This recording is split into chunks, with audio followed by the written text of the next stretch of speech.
कक्षा 12वीं प्रश्नावली 3.1 पाठ का नाम है अवयव। पहला सवाल है अवयव ए बराबर, ये दे रखा है हमारा मैट्रिक्स यानी अवयव के लिए ज्ञात करना है अवयव की कोटि, अवयवों की संख्या और अवयव ये जो दे रखे इन्हें ज्ञात करना है।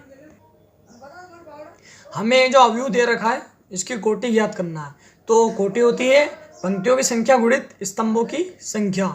अब इसमें देख लीजिए आप पंक्ति कितनी है, पंक्तियां इसे बोलते हैं 1 2 3, 3 पंक्तियां यहाँ पे लिखा 3 गुणित स्तंभों की संख्या 1 2 3 4 यानी कि 4।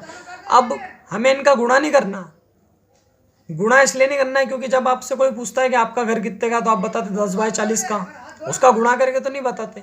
इसलिए ये जो अवयव है इसमें जो कोटि पूछता है ये 3/4 इस तरीके की पूछता है, 4 या 12 नहीं कर सकते हम।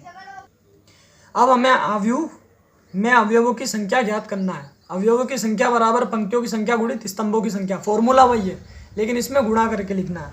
तो पंक्तियों की संख्या 3 गुणित स्तंभों की संख्या, ये जो खड़े ये स्तंभ है 1 2 3 4 बराबर 12। अब हम देख सकते हैं इसमें अवयव कितने, 1 2 3 4 5 6 7 8 9 10 11 12, अवयवों की संख्या आ गई 12।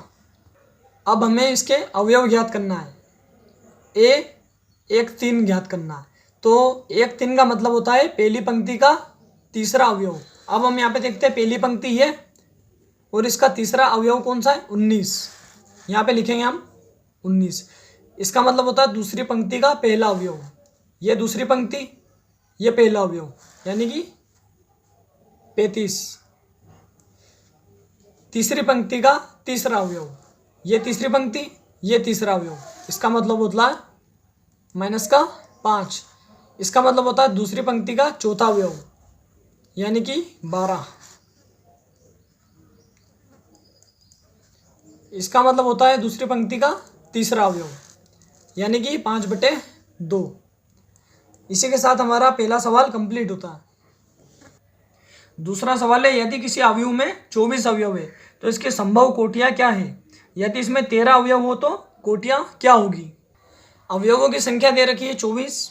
अवयवों की संख्या होती है पंक्तियों की संख्या गुणित स्तंभों की संख्या, और पंक्तियों की संख्या गुणित स्तंभों की संख्या को हम उसकी कोटि भी लिख सकते हैं। अवयवों की संख्या क्या 24, अवयवों की संख्या के नीचे लिखा 24 बराबर, अब पंक्तियों की संख्या गुणित स्तंभों की संख्या। अब हमें ऐसी संख्या ढूंढना जिसका गुणा जो है वो 24 आए, तो वो संख्या हो सकती है 24 गुणित 1, वो संख्या हो सकती है 1 गुणा 24,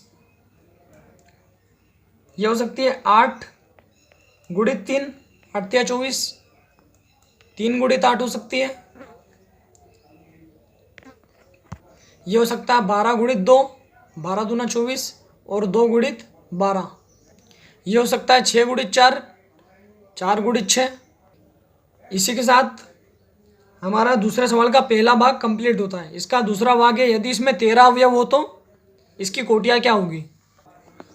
अवयवों की संख्या यदि 13 है तो ऐसी संख्या ढूंढना जिसका गुणनफल आएगा 13, 13 गुणित 1 1 गुणित 13। इसके अलावा ऐसी कोई सी भी संख्या नहीं है, तो मतलब इसकी संभव कोटियां हो सकती है 13 गुणित 1 और 1 गुणित 13। इसी के साथ दूसरा सवाल पूरी तरह कंप्लीट होता है। यदि किसी अवयव में 18 अवयव है, तीसरा सवाल, यदि किसी अवयव में 18 अवयव है तो इसकी संभव कोटियां क्या है, और यदि इसमें 5 अवयव हो तो संभव कोटियां क्या होगी। अब हमें इसमें 18 अवयव दे रखे हैं। ये सवाल भी सेम दूसरे की तरह है, इसमें भी वही फाइंड करना है कि जिसका गुणनफल 18 है वो इसकी संभव कोटियां है। तो ये हो सकता है 1 गुणित 18 18 गुणित 1 6 × 18 3 × 18 9 दूनी 18 2 9 18, ये जो कोटियां हैं ये इसकी संभव कोटियां हैं।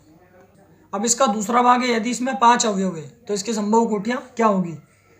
ये भी इसी की तरह है, इसका गुणनफल 5 आना चाहिए, 5 गुणित 1 और 1 गुणित 5। इसके अलावा कोई सी भी संभव कोटियां नहीं है, यानी कि उस अवयव में 5 पंक्तियां और 1 स्तंभ हो सकता है या फिर 1 स्तंभ और 5 पंक्तियां हो सकती है। इस तरीके का अवयव हो सकता है, ये कोटियां संभव है।